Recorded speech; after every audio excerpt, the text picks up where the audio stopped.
Funding for the Hinckley Report is made possible in part by the George S. and Delora Story Eccles Foundation and the Cleone Peterson Eccles Endowment Fund. Tonight on the Hinckley Report, the debate on public lands takes center stage with the visit from President Trump. What groups are celebrating the reduction in national monuments? And how is the opposition hitting back? Utah has worked for decades to control and manage its public lands. Why is so much of the state owned by the federal government? How important are these lands to the economy? With so many stakeholders, how can Utah appropriately balance conservation and economic growth? And where does the conversation go from here?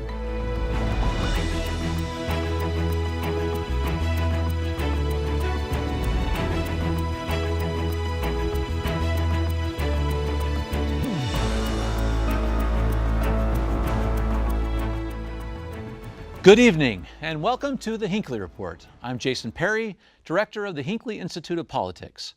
Covering the week, we have David Nimkin, Senior Regional Director for the National Parks Conservation Association, Judy Fays, reporter with KUER, and Boyd Matheson, President of the Sutherland Institute. So glad to have you all here today. We're going in depth on an issue that has taken center stage in Utah. The President of the United States, Donald Trump, came and with a proclamation reduced the size of 2 national monuments in the state. We're going to get to the policy behind all of that. But Boyd, I want to start with the bigger question because we can't just go with what happened. We have to almost start at the beginning a little bit too. Let's start with this animosity, some people say, with the West and the East. Utah, Washington, D.C. Is there an animosity, and where did it start? I don't know if it's pure animosity as much as it is just pure frustration. A lot of those on the East Coast don't, when you talk to people on the East Coast about public lands, they sort of get this deer in the headlight, glazed over look. They don't quite understand, when 2/3 of a state is controlled by the federal government. So I think there's frustration there. And I think that the bigger test, I think, is more in terms of how the dialogue happens. Are the local voices heard? Is local input part of the process versus just having it done out of centralized, planning in Washington, D.C.? Well, that was exactly what President Trump said when he was here, right? I gave the voice back to the locals. We're listening to you. You know better than we do, so we should listen to you. Go ahead, David. Well, I would reject that, I guess, in the sense that the history of public lands in Utah really goes back to the 18th century and to the formation of this country and the issues of federalism and the challenges that we face on how we weave this confederacy of states together and really where the authority lies. And so the history of public lands has evolved from one of dispersing it to homesteaders, to highways and states. And so sometimes when we're left with a substantial amount of federal lands that are still managed by the federal government, there is this sort of tendency to feel like as a local person we don't really have the opportunity to make that choice. But really the laws offer those opportunities for public input and participation. Thank you. Okay. I think one of the really interesting things for me in this particular debate is that both of the national monuments in Utah that were reduced a couple of weeks ago, both of them had management plans, or both of them were supposed to have management plans. There was one in place for the Grand Staircase-escalanate, and there was supposed to be one in place for the Bears Ears National Monument. And that's where local voices really do come in, and the different voices, including the national voices, come in. So how are they being heard then? Boyd gave the number. It's about 66.5% of the state of Utah is controlled by the federal government in some way. How do locals have that voice then? Well, again, in the management plans, there's a whole planning process where people go to meetings and they say, we want this in, we want this out, we want to be able to graze here. We've always been collecting firewood there. But again, it never really got off the ground on Bears Ears. And I think, unfortunately, even with the PLI, where the Public Lands Initiative, Representative Rob Bishop's Public Lands Initiative, local voices were included, but then with the final plan, they were some of them were actually excluded. I've heard county commissioners say he didn't advance the plan that we wanted, and then it just wasn't what everyone wanted in the end. And the Obama administration, in a nod to the PLI and the local voices, reduced the size of what the Native Americans had requested to almost exactly the footprint of the PLI. So to me, it's really fascinating. Everyone feels like they're not heard, and a lot of people are talking about it. Yeah, I would underscore what Judy said, in that we were very much engaged in the Public Land Initiative, and we met with county commissioners, we met with conservation groups, we met with local businesses. In some counties, not others. Some were less interested in that.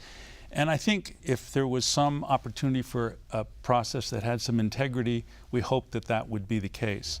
And we knew as this went on that the Bears Ears and the Diné Bikéyah proposal was forthcoming in all of that, and ultimately came to the final conclusion when the bill was finally introduced with many poison pills that had not been discussed, that we couldn't support it, and we then became very supportive of the Bears Ears Monument proposal. But there had been a lot of discussion for years about these kinds of things, and so the public was definitely involved in this. David, will you take a second and explain to us the purpose of the Antiquities Act 1906? What was it supposed to do, and is it doing that now?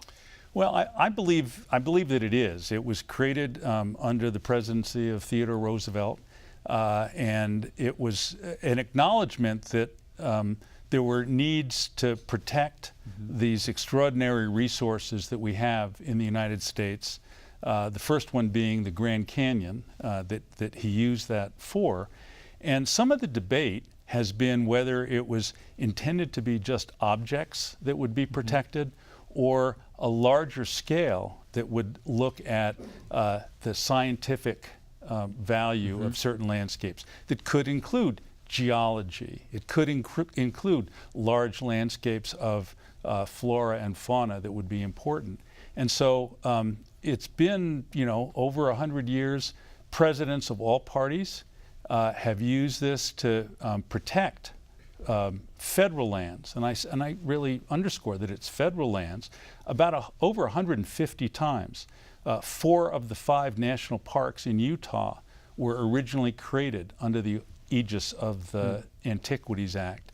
And so sometimes there's a question about whether the protections that the president follows in use of this are to be small as possible, or in the large landscapes that have been protected.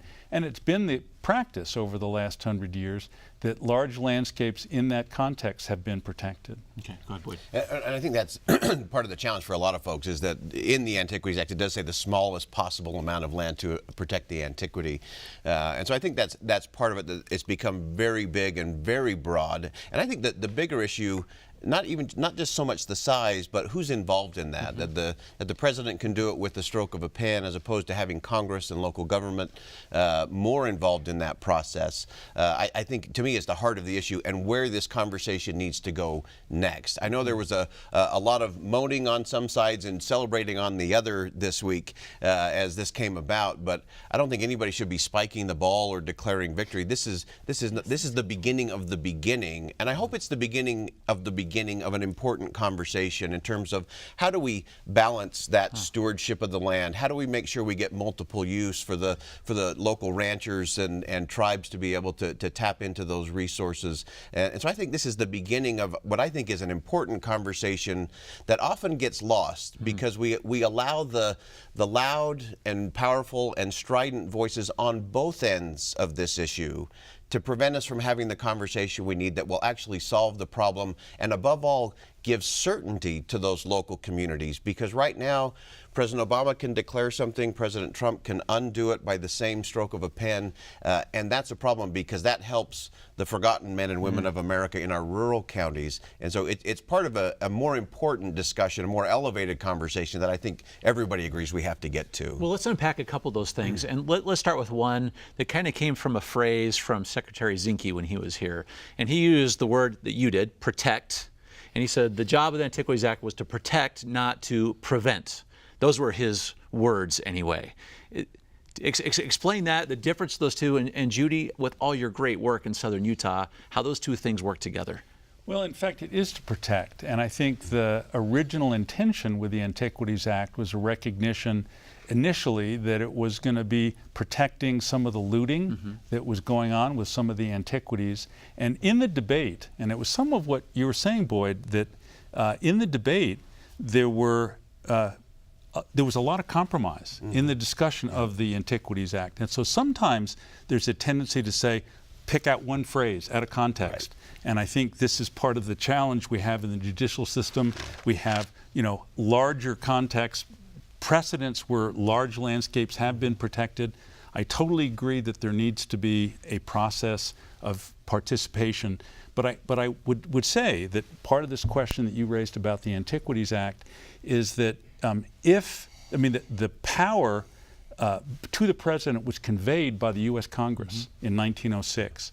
And it was said even by, one of the representatives of Representative Bishop some years ago at the beginning of the PLI, that if Congress fails to do its job, then it's the responsibility of the president to protect these landscapes if Congress does not do its job. Yeah, and I agree. I'm sorry. I agree with David in terms of this is one more example of Congress not doing their job.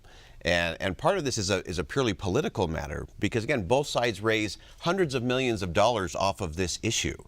And as long as they convince us that we're too divided to deal with the issue, it gives Congress the excuse to do nothing, and it gives the president of either political party to do whatever they want with an executive order. And that's part of the discussion we've got to get to. I think one of the things that I think is really important in the discussion that isn't discussed very much is the value of the archaeological resources at Bears Ears in particular. I've heard estimates start at about 100,000 sites and go up to 200,000 or even more. And the thing that we don't talk about is that it's not just a ruins, but it's basically, in a story that I did and I spoke with an archaeologist about, he said, this is like taking the Bible, taking the book of Genesis, and if you only protect certain places or you allow certain places to be destroyed, you're plucking letters or words out of the story of Genesis. It's the story of life that's unfolded there over, millions of years really, but even just the human part of life for the last 12,000 years. And so if you start allowing a little bit of development here and a little bit of development there, you're basically unraveling the story of life or the book of life that the archaeologists tell me cannot be found anywhere else in the world except for there. But that's not been part of the discussion. It's like, we'll just, we'll cover the Bears Ears and call it good, but that is not really the problem. The problem is that if you're talking about antiquities, it's actually this big fabric, and it tells a really important story for all of us. And it's also because it was a proposal that was submitted by 5 tribes historically that don't always get together. Right. And they recognize that their creation stories, their just very significant patrimony is in this landscape. And it's a very powerful statement on their part to be, establishing this kind of a landscape that will be theirs, that is theirs. And to have that rejected is, I think, a blemish. So, Boyd, you brought up this issue on these lawsuits, all right? So you have all the sides of this coming together, but they're not the ones making the decision now, are they? This is going to be the courts. So what's going to, explain that process just a little bit, Boyd, what you see going forward, and if you said this is kind of, well, that's not really the beginning, but it's certainly not the end, right? Yeah, it's definitely not the end. And the sad thing, again, both sides are guilty of this, that the courts have become the default place to go rather than have a real conversation. And it's one of those things that is one of the tragedies, I think, of our time, is that we're not comfortable having uncomfortable conversations. We don't have the ability. We go to our corners and we go into this confirmation bias, and then we just kick it to the courts and watch it move through and watch a lot of attorneys make a lot of money off of the whole process. But it prevents that more important discussion, and then everybody just gets into their own bubble. In fact, I had a woman call my office a couple of months ago. Robert Gerke had written a brilliant satirical piece about the Bears Ears, saying that it was all designed so that President Trump could build a golf course on top of the Bears Ears. And it said in big, bold letters, "This is satire." And this woman called in and for 10 minutes just uncorked on me, yelling. I think she mastered circular breathing because she didn't stop. And finally I said, "Ma'am, help me understand this." And she said, "This is the last straw. I know this is true. I read it in the Tribune this morning." And I pulled it up, and of course, it was a brilliant piece by Robert, but it was satire. But her confirmation bias had prevented a real conversation from happening. So let's explore this just for a minute, Judy, because there's a lot of misinformation out there, and so maybe you can help us understand a little bit about what this did. All right, even some have been calling me saying they're so glad to get all these state lands back. Right? It's not exactly what happened. All right, so tell us what did happen and what this proclamation really means. Well, my understanding is that I don't think we really know what the boundaries are yet. But basically, the two monuments were divided into basically what will be 5 monuments. And the acreage is roughly cut in half between these monuments. One of them has been proposed as a national park by Congressman Stewart. Okay, sorry, getting everything. Maybe we'll have our Super 6. Yeah, the Super 6 parks. And then going forward, one of the misunderstandings, I think, is that there would be bulldozers or energy development Oil right rigs, away. yeah. Oil rigs. Well, for Bears Ears, there really isn't a lot of oil development.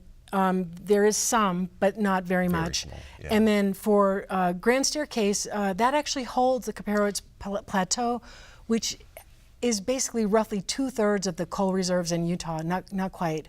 But it was never developed. So one of the concerns going forward is whether there would be a payout if this move allows that land to be open for bidding, that essentially companies could go ahead and say, I would like to stake a claim on some of this coal and then get a payout, just like Andalax Coal did back when Grand Staircase was created. And then again, there are no bulldozers, no one's coming, and that. I think, Go ahead, both of you. I want to hear you, and then David, we have to hear Okay. because you've done so much work on these I monuments. think it's important for everyone to recognize that these were federal lands And they were before federal they were lands. That's a good point. designated. Thank you. They were federal lands while they were designated, and they are still federal lands. So I think that's an important distinction there, that the oil rigs are not moving in. There won't be a big drill under Delicate Arch or those kinds of things. But it is part of a more broader perspective that David please can address that, So David. highlight. I would just say, this is, the ink is still not dry on some of this, but there really is a revocation of the protections that were established with both of the monuments. And that's a position that we take, that there was an acknowledgement that there needed to be protections. Congress, with Bears Ears, had not acted, and the action on Monday, when President Trump was here, took those protections away. And in the proclamation, he is saying that within 60 days, there will be opportunities for mining claims under the 1872 Mining Act that will allow people to stake claims for uranium or other hard rock mining. The underlying fabric of management of these public lands with Bears Ears has a resource management plan. There's sort of unresolved issues about off-road vehicle use and expanding that. And there's a great deal of concern about the cryptogamic crust that we have in southern Utah and how that would get compromised. And the challenge that the BLM has is to manage these multiple uses and challenges and do it in a way that satisfies people.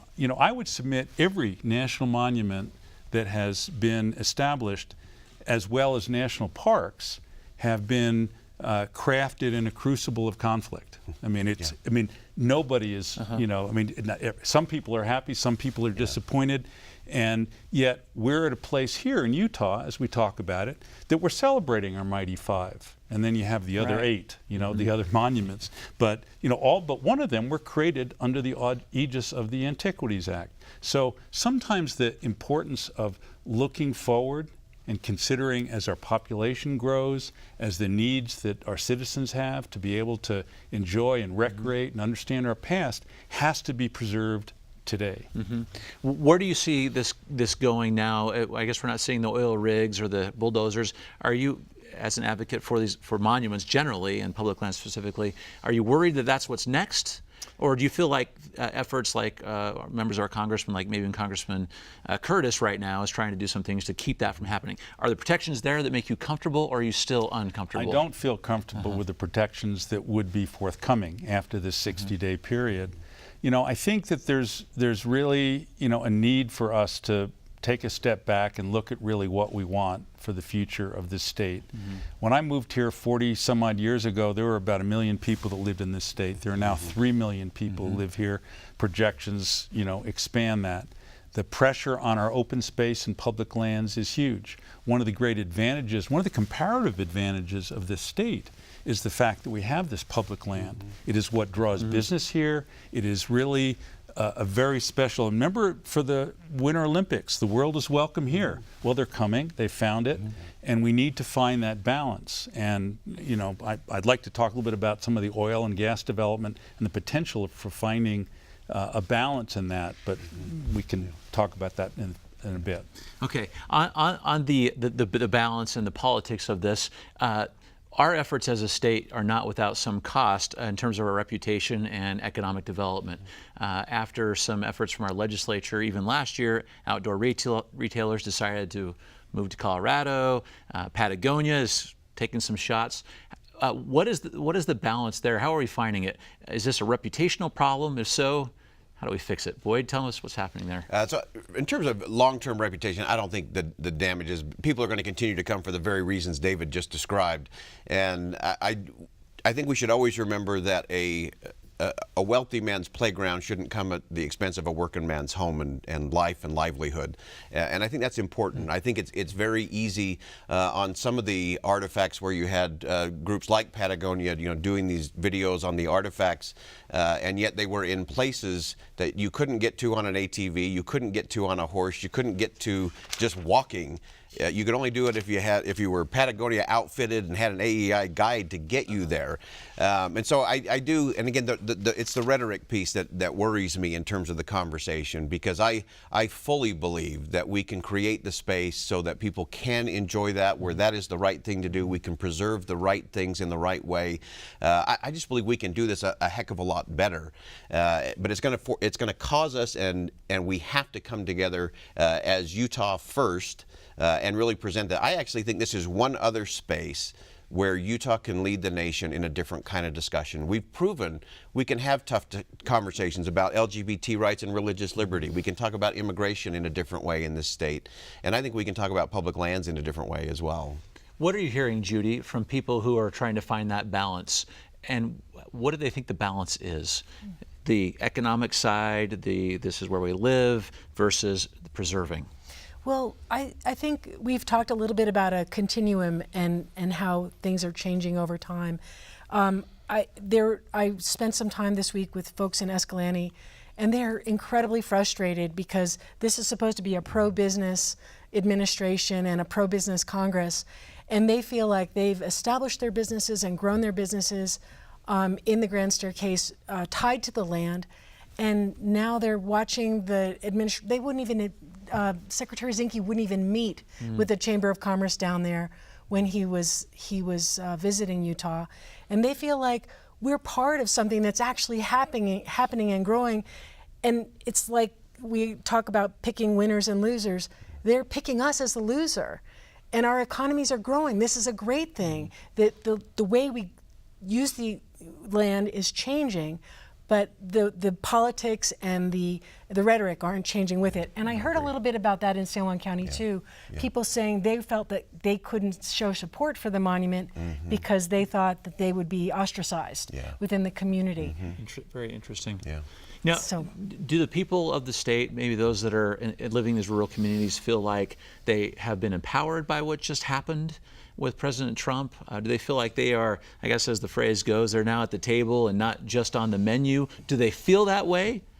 So I'll start with you, Judy, and then David, you're going to have to tell us what you're doing to make sure you stay at the table. Some people do, but some people feel like they don't count anymore. And again, you can imagine a businessman who's built, you know, multi-million-dollar enterprise sitting there saying, well, they're acting like people aren't welcome here anymore. How am I supposed to use my investment when I can't be certain that this is going to be here for my customers to enjoy? The certainty is That's the right. big thing. And it's the certainty, Yeah. I agree, I think, for both sides. So David, and this is going to have to be the last couple of comments. What is next in your efforts going forward on these monuments? Well, we are one of the litigants among many that have challenged what we think is a revocation of the protections that are there. That doesn't mean that we're not interested in finding some kind of balance and way of resolving this, but we feel that the actions that the presidents have taken are legitimate, over 100 years, that the monuments that we have in place have generated and demonstrated enormous amount of benefits. A lot of misinformation, and I think part of the future is going to be clarifying some of that, because we have people saying that grazing was never allowed at Grand Staircase, when in fact 98% of the allotments were still there. So allotments were, but the usage was down 33%. So the allotments, I completely agree, they're there. All right, we're going to have to watch this one very closely. I know we will. Thank you so much for your insights today. That's it for tonight's show. The conversation continues online at kued.org/Hinckley Report. We'll see you next week. Thank you and good night.